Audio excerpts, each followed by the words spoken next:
Blind Pew here. I'm just exiting Obsidian orbital starport in the Maya system, Pleiades Nebula. As you know, I'm here investigating a number of strange happenings including possible alien activity. This is the second transmission of my investigation, so if you missed the last one I advise you to click on the link appearing now.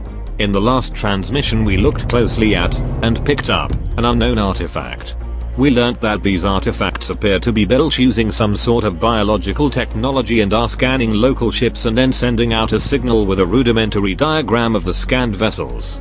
We also learned that these artifacts are appearing in a shell between 130 and 150 light years around the Pleiades Nebula, all pointing directly to the main star in the Milky system there. We also learned that these artifacts will damage your ship if picked up, as they are able to self-repair and in doing so are able to take metals from objects touching them. Finally we learned that Professor Ishmael Palin, who was leading research into these objects, along with the Canon research group, had relocated to Obsidian orbital following repeated attempts to close down or destroy his research. That brings us to today. There have been several unusual recent developments including this Galnet article. Speculation is rife at Obsidian orbital this morning following a close quarters encounter with an unidentified Diamondback explorer vessel. The mysterious vessel came within 10 kilometers of the station while performing what was described as a high-speed pass. It had an unusual designation S67. It was scanning the station, apparently looking for something, but then it was gone. So here I am, checking out the local shipping to see if I can see a repeat of this unusual vessel. Nothing so far. However, I need to move on, because, as I mentioned last time, a second apparently alien structure, the large barnacle, has been discovered. Dr. Arcanut of the Canon Interstellar Research Group has released a statement in response to the discovery of non-humane structures in the Pleiades Nebula. This is a momentous day. Alien structures have been confirmed on at least 2 planets in the Pleiades Nebula. I must congratulate Commander Octo, who made the initial discovery on Merope 5C. We now know of multiple barnacles on Merope 5C. Also, a corrupted message recently intercepted by Obsidian orbital, source unknown, has led us to many more on Pleiades sector JCUB3-2. I can confirm that these structures produce meta-alloys, emit a sound similar to that made by the unknown artifacts, and bear mysterious markings that we have yet to identify.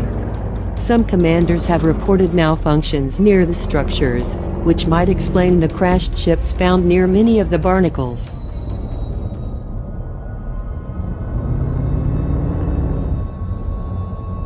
Whoa. Did you hear that? Really odd.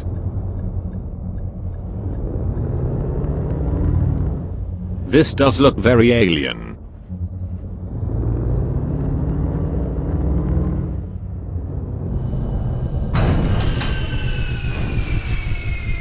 Let's land and take a closer look.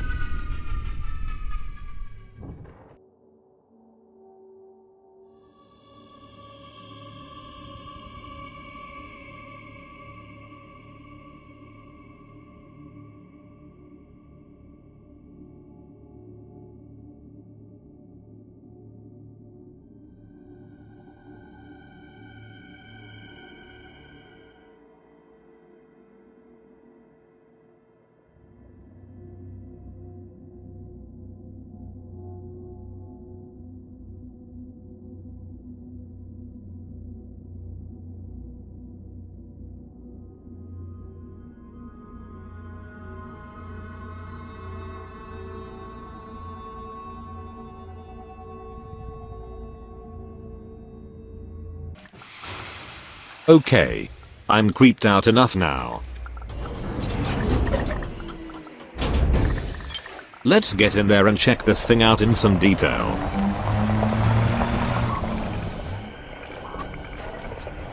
Notice these large upright protrusions surrounding the central barnacle.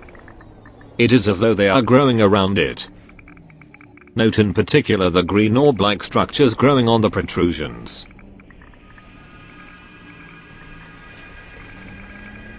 Wow. Look at that. There are what look like charged particles jumping off the green orb growth there. Those look extremely similar to the charged particles we witnessed coming off the unidentified artifact in my last transmission. Is there a connection?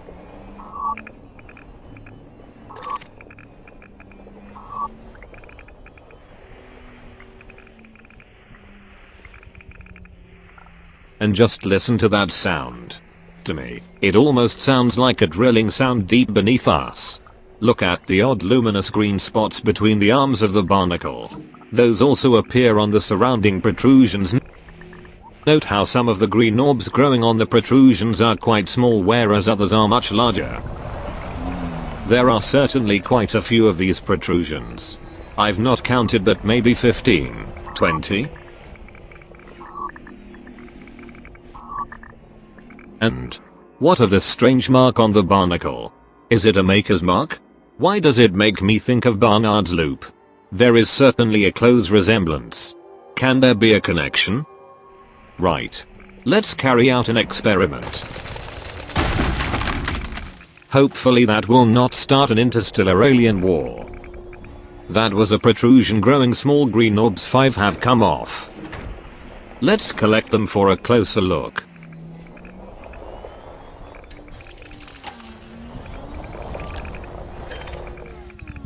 It's pure carbon.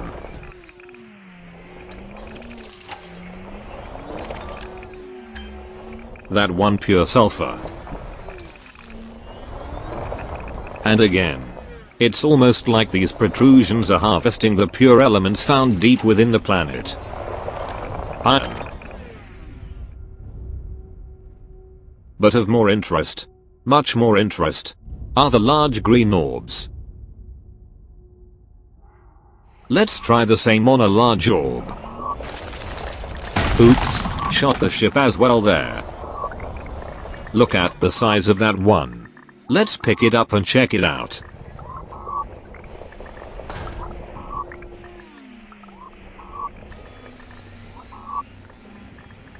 Meter alloy. Some sort of strange alien alloy. It seems that the barnacle extracts elements in pure form and then over time brings those together to form these meter alloy structures. There is some more information on the alloys from the work Professor Ishmael Palin has been doing. Here. Meter alloys have a complex lattice structure with large internal voids. They are cellular in nature and formed organically. They are incredibly strong, much stronger than foamed aluminium, for example. Many elements form the structure, so technically they are alloys, but the composition is different in different parts of the cell walls for strength. They are good thermal insulators, and have a high melting point, but if they are melted they lose all their special properties and become a conventional alloy. They are easily machined, but as yet cannot be manufactured, only found in space. They are associated with recent... Whatever. That's enough of that, dear. Can't you see we are taking off?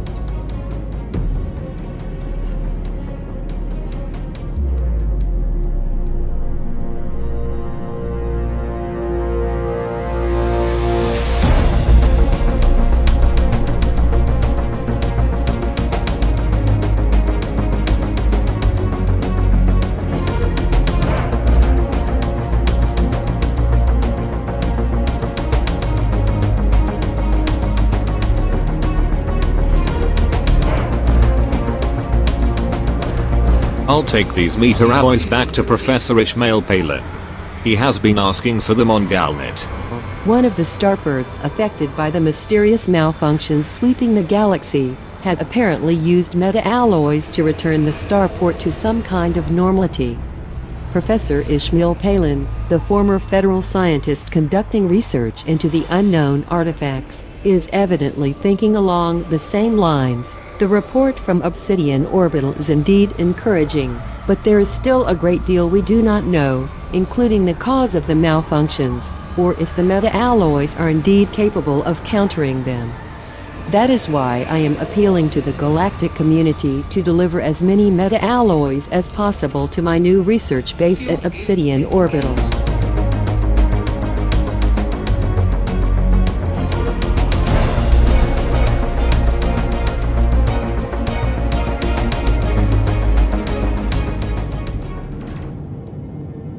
Word's out about Palin's appeal. Pirates outside Obsidian Orbital are forming a blockade in an attempt to steal incoming meter alloys.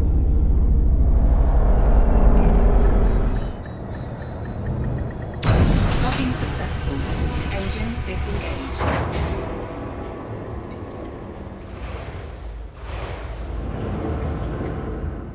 Okay, so here it is, Ishmael Palin's request for meter alloys. Okay, let's sell these 80,000 each. Not bad. After enough meter alloys were delivered, Professor Ishmael Palin made an announcement. The unknown artifacts were definitely damaging the starports. Fire regenerative properties allowed them to absorb metal from the starport structures, damaging them. The meter alloys, however, could be used to stop this process. Meanwhile, other, rival scientists began vocalizing their opposition to Palin's research on meter alloys. Right. Now I'm going to investigate the reported possible connection between crashed spaceships and barnacles. We will head to the reported shipwreck. But unfortunately that will have to wait until my next transmission, when we will also learn some disturbing news about Professor Ishmael Palin. Good luck, commanders. And I'll see you out there.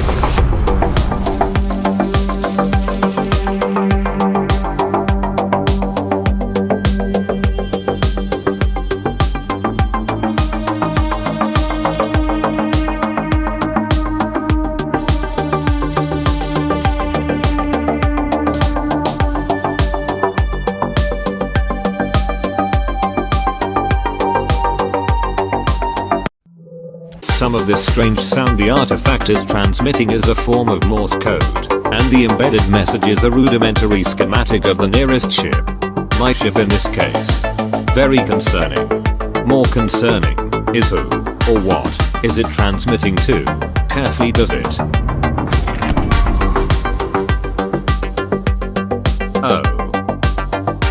Oh dear. That's rather embarrassing. Did you hear the sort of scream as it disintegrated? I hope my poor steering doesn't start some